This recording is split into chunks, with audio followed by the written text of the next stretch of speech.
Alright, what's good, ladies and gents? I feel like shit right now.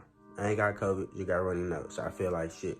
But my boy Rambo gonna come through and say today, him and his special guest, they gonna install they MSD two-step on his truck. It's a Chevy Silverado crew cab. It's his truck, so when his part of the video starts, y'all gonna see how it is. I'm just making an intro because my channel, of course. So, boom. With all that being said, y'all stay tuned. Get your snacks, water, food, girlfriend, whatever you got, and stay tuned for the video.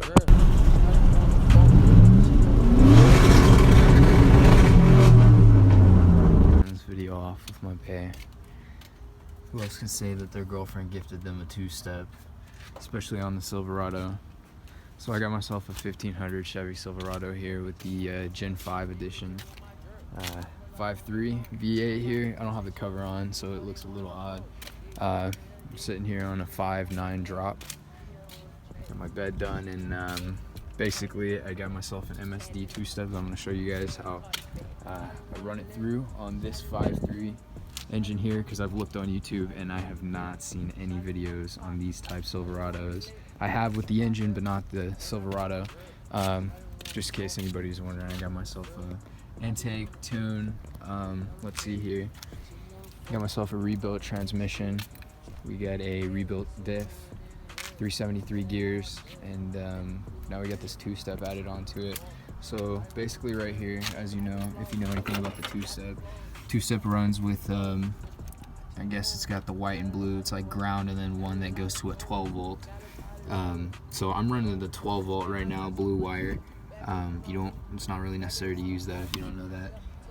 On my truck, it is mounted onto the hood latch, open close ground wire right here. It used to be connected to, if you can see right there, that bolt. So I took it, connected it to the ground that's going underneath, I guess to maybe the back of the engine or so. So good little spot. It's not gonna be moving around. I got it set to about 5500 on the side. Grab a little screwdriver. 4500 actually. So I'm at about 4500, but on the RPMs, I'm sitting at about 5500 when I'm clapping on the rev loader. So basically, you got yourself your harness tucked behind all the way to the back and connected to your coil packs. It's basically just a link from MSD to your coil pack. Disconnect that and connect it to the other wire that is a part of the MSD. Same for the other side. If you can see, connected and tucked right back there behind the engine. So I ran it through the firewall. This was probably the most tedious part of the entire install. You can see the blue wire goes through my firewall with the rest of the wire harness. Let's see if you can see through here.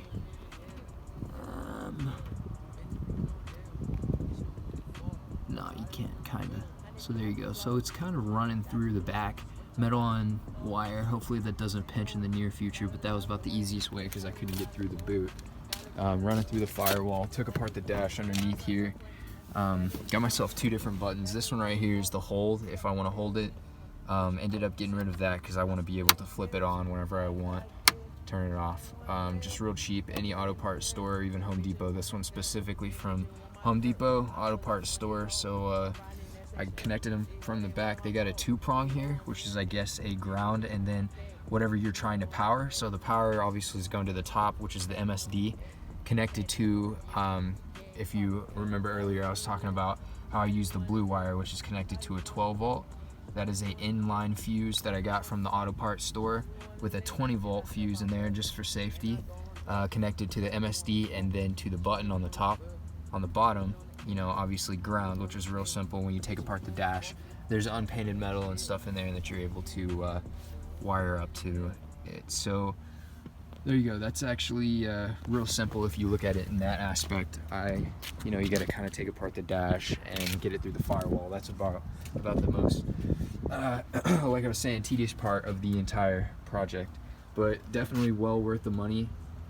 Shout out Jay too for letting me post this video up on his YouTube channel.